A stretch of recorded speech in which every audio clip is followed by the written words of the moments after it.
Marvin. To what do I owe this pleasure of your visit? Well, I was just around. I mean, how is it with you? I'm so-so. So-so? That's not what I heard. Well, what did you hear? I heard you went on some wild, wonderful honeymoon tour with that Mr. Abuser Ken. And you couldn't even tell me. Well, it wasn't planned. It was one of those impromptu decisions. But it turned out to be a soul-search retreat for me. Retreat? What do you mean? The romance was missing? The romance was there, but for the whole weekend, I just wasn't comfortable in Ken's company. Oh, what happened? You know, Ken has such an explosive temper that I kept being anxious that I or someone would do or say something that would just tip him off the edge. So instead of enjoying a long weekend, I found myself praying for it to end without an incident. And what happened? You know, it was a lovely weekend, but I can truly enjoy it. I realize that I cannot be with someone when I'm not comfortable in their company.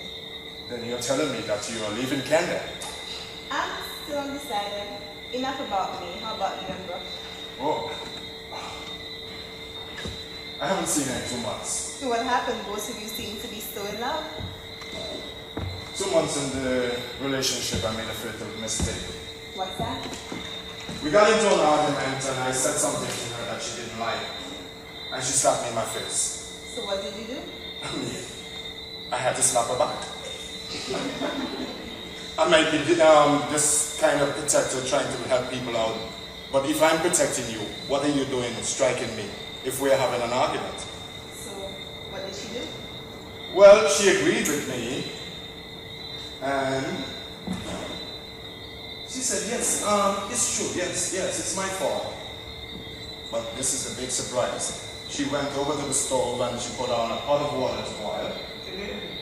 And she invited me to take a nap. How clever is she? But you know, I wasn't interested in any nap because then I figured out what she was up to. Then she picked up one of her biggest kitchen knife and then she started to reminisce with it. As if, you know what I mean, she's now ready to do something with it. So I said, no. I'm ready to leave. So you never came back? Of course, she invited me back about twice and I went back. And what happened? I was merely interested in, like, at that time, having some romantic encounter with her. But she was more interested in letting me have a nap so she can go back to the stove and put on another pot of water. But I wasn't interested, so my best judgment, I decided, well, look, I'm going to leave her apartment, and that was it. So are you saying that you are afraid of Brooke?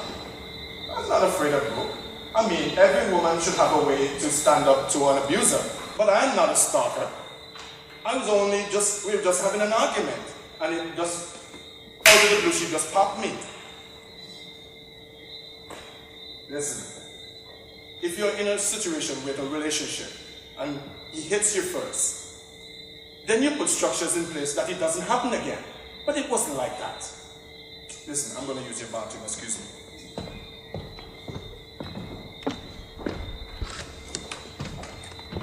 Oh, hey babe, what's up? Oh, hi, Ken. I wasn't expecting you. How was your flight? My flight, you know, was average as usual. Oh, did you have dinner yet? No. Ken, I need to speak to you. What about babe? About us? Are you ready to get married? No. Oh, well, it's up to you. Ken, You set the date. I realize that I do not love you. Wait, what? Hold on. What did you just say? I'm being honest here. Lately, especially when we're in Puerto Rico, I realized that I just wasn't comfortable in your company. I'm with you more out of fear than out of love. My only purpose in this relationship is to please you. And when I cannot please you, then I prepare myself to lose. I can't continue like this. Hold on, wait. Are you accusing me of not loving you? No, I believe you love me in your own twisted way. In my own twisted way? Wait, what are you telling me? I can't continue this relationship. Are you saying that you're leaving me? Don't walk away from me when I'm talking to a woman. I asked you a question. Are you saying that you're leaving me? Yes.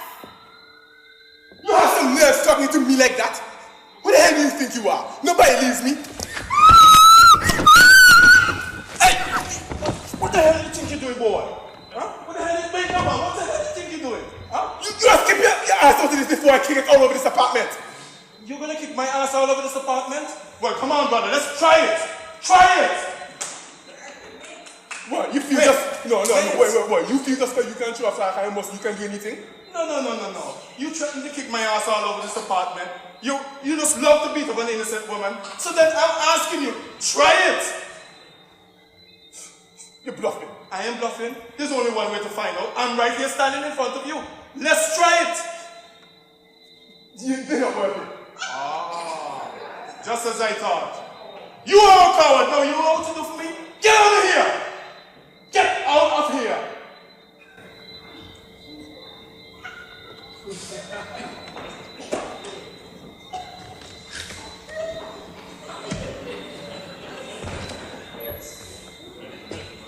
Maudlin, are you okay? Yes, it's a good thing you were there. He would have killed me. Now, Marlon, you have got to get yourself out of this situation now, okay?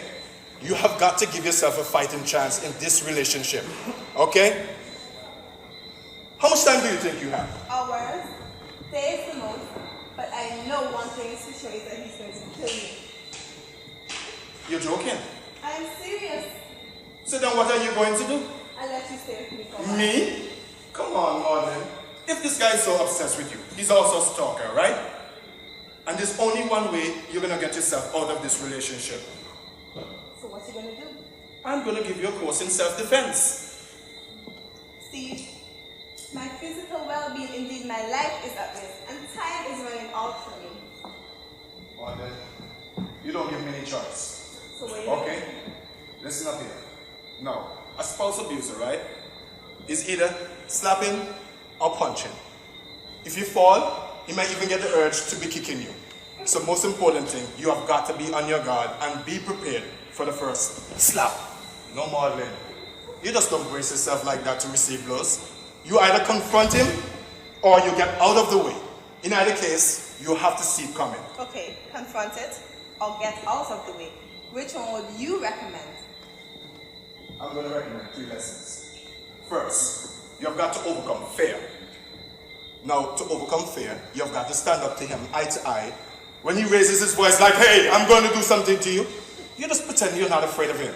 Because most spouse abusers are normally cowards. You know, they just only pride themselves on beating up on women. But if you stand firm and show him no fear, you have a chance. So what's the first lesson? Overcoming fear? Overcoming fear. So then, we're moving on now to what? Lesson number 2. Now, lesson number 2, what can he do to you? He can hit me. He can hit you. And in order to hit you, he has to do what? Raise his hands. Right? Mm-hmm. Right. So he raises his hands. So what you have to do, be faster than him and go for his eyes. You see how quick? Yeah. So his hands is up here, and you go for his eyes. So let's practice now. Come forward, come. Now, he raises his hands like this. You're quicker, so then you have to step out with your nails. Exactly, your nails. If you have long nails now, you can do serious damage to his eyes or even permanent blindness. And then he is totally in your power, and you can do anything you want to do to him. Okay, I poke him in the eyes. That stops him for like a minute. But now he's really angry. What next? Come on, you turn the table. You disarm him. Disarm him? Easier said than done. Come on, Marlon. It's as easy. Now tell me, apart from the eyes, what other part of the body, if he gets a swift blow there, will render him temporarily weak? The groin? The groin, of course. No, we're going to practice that. That is lesson number 3. Right? So, we have practiced what? No fear, confrontation, And disarm him. and disarm him. So now, we are going to weaken him to a point where you can take full control over him. Now watch it. It's like this. You have your hand up in the air. You already start to block him out with a hand. You're going to come forward like, Oh, okay. right? Because that's where he's weak. Now let's practice. Hand up in the air. You come forward. Hold him! Hold him!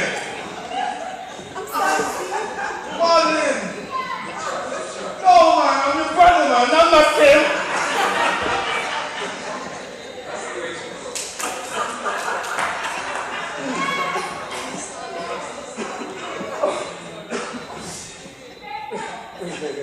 Listen, I gotta go over to my apartment. Listen, please practice. Practice is what we have just done. Please, please, please. Just one question before you go. What? What is lesson number 4? Lesson number 4. Repeat lesson number 1 for me. I am not afraid of the abuser, just what he can do to me. You're not afraid of the abuser, that's what he can do to you. Well, okay. Turn the table now, and you become the abuser. The abuser.